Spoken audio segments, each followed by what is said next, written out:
Muscat പോവുക guys. നെയ്ജോബി കണ്ടോ, മിഠായിക്ക് കരഞ്ഞ് ലാസ്റ്റ് മിഠായിയൊക്കെ വാങ്ങിച്ചു കൊടുത്ത് അതിൻ്റെ അവസാനം വരെ നക്കി തിന്നുകൊണ്ടിരിക്കുവാണ്. കുറേ നേരം എന്നോട് വാശി പിടിച്ചിട്ട് വാങ്ങിച്ചു കൊടുത്തതാണ്.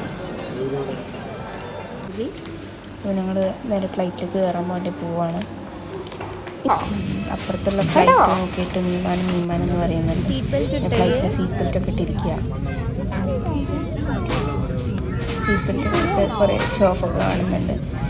പിന്നെ അതിലേറെ വലിയ show of cuteness overload flight cook ചെയ്യാൻ. അപ്പോൾ താഴത്തെ വ്യൂ ഒക്കെ ഞാനിങ്ങനെ കാണുമായിരുന്നു. ഫ്ലൈറ്റ് പറക്കുന്നൊക്കെ നോക്കുമായിരുന്നു. ലാസ്റ്റ് ഫ്ലൈറ്റ് നോക്കുമ്പോൾ താഴെയുള്ള വ്യൂ ഒക്കെ ഞാൻ ഇങ്ങനെ വീഡിയോ ഒക്കെ എടുത്തുകൊണ്ടിരിക്കുകയായിരുന്നു. ഫോട്ടോ വീഡിയോ ഒക്കെ എടുത്ത് കുറേ വ്യൂ ഒക്കെ എടുത്തു. അപ്പോൾ ബൈ ബൈ ഗൈസ്, നാളെ കാണാം.